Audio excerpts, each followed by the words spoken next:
Hi മക്കളെ, അപ്പം നമ്മളിപ്പോൾ ചിക്കരി ഇരിക്കുകയാണ് കേട്ടോ. ചിക്കരി ഇരുന്നിട്ട് 18ാമത്തെ ദിവസമാണ്. 21 ദിവസമാണ് ചിക്കരി ഇരിക്കുന്നത്. അപ്പോൾ ചിക്കരി ഇരിക്കുന്ന കൂട്ടത്തിൽ നമ്മളിപ്പോൾ ഇന്ന് ഒരു സ്ഥലത്തേക്ക് പോവാണ്. ഭയങ്കര ഡിവൈനായിട്ടുള്ളൊരു സ്ഥലമാണ്. ചിക്കര കുട്ടികൾ ഏതെങ്കിലും ഒരു ദിവസം അവിടെ പോയിട്ട് അവിടെ ഒന്ന് തൊഴുതിട്ടൊക്കെ പോരുന്നത് നല്ലതാണെന്നാണ് പറയുക. അപ്പോൾ നമ്മൾ 7 വരി കൈത കാണാൻ പോവാണ്. 7 വരി എന്ന് വെച്ചാൽ നമ്മൾ പണ്ട് കണിച്ചുളങ്ങര അമ്മയുടെ സാന്നിധ്യമുള്ളൊരു കൈതയായിരുന്നു. അത് ആർത്തവമുള്ളൊരു സ്ത്രീ വന്ന കൈത മുറിച്ചപ്പോൾ അത് 3 വരിയുള്ള കൈതയുടെ മുള്ള അത് 7 വരിയായെന്നാണ് പറയുന്നത്. അതുകൊണ്ട് ഇതാണ് ആ സങ്കേതം. അത് മുഴുവനും ചുറ്റും ഒക്കെ ഇങ്ങനെ മതിൽ കെട്ടി സംരക്ഷിച്ചിട്ടുണ്ട്. അത് തുടരുതെന്നൊക്കെയാണ് പറയാറ്. അനൗൺസ്മെൻറ്റും ഒക്കെ വിളിച്ച് പറയാറുണ്ട്. പക്ഷേ പിള്ളേരൊക്കെ തൊടുകയും വലിയവരുമൊക്കെ തൊടുകയൊക്കെ ചെയ്യുന്നുണ്ട് കേട്ടോ. കണ്ട ഇങ്ങനെയാണ്. ഇഷാനി അപ്പം നേരത്തെയും വന്നിട്ടുണ്ട്.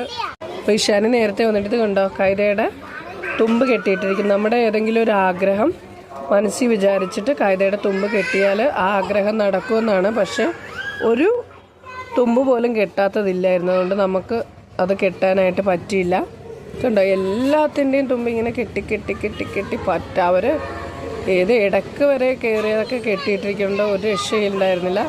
പക്ഷേ ഇഷാനെ പണ്ട് വന്നിട്ട് അത് കെട്ടിയിട്ടിട്ടുണ്ടായിരുന്നു. അപ്പോൾ കണ്ടോ ഇതൊക്കെയാണ്. അപ്പോൾ നമ്മളിങ്ങനെ നടന്ന് കാണുകൊണ്ട് ഇതൊക്കെ ഇങ്ങനെ കെട്ടിയിട്ടിരിക്കുകയാണ്. നമുക്കൊരു സ്പേസ് ഇല്ല വേറെ കെട്ടാനായിട്ട്. ഇത് കണ്ടോ 3 വരി ആണ് യഥാർത്ഥ കൈതയുടെ മുള്ള് വരുന്നത്. ഇത് 7 വരിയുണ്ട്. അതാണ് 7 വരി കൈത എന്ന് പറയുന്നത്. ഒരു ഡിവൈനായിട്ടുള്ളതാണ്. കാരണം അവിടെ വിളക്കൊക്കെ വെച്ചിട്ടുണ്ട്. നമുക്ക് തൊഴാനുള്ള ഒരു ഇതൊക്കെ ഉണ്ട് കേട്ടോ അവിടെ. നമ്മളിങ്ങനെ കണ്ടുകൊണ്ടൊക്കെ പോവുകയാണ്. കണ്ടോ ചുറ്റുമതിൽ കെട്ടി അതിനെ സംരക്ഷിച്ചിട്ടുണ്ട്.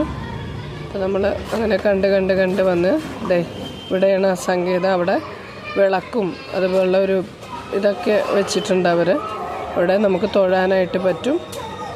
ഇതൊക്കെയാണ് നമ്മുടെ ചിക്കര വിശേഷങ്ങളാണ്.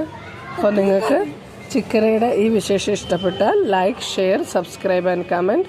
അപ്പോൾ എല്ലാവർക്കും താങ്ക് യു ഓൾ.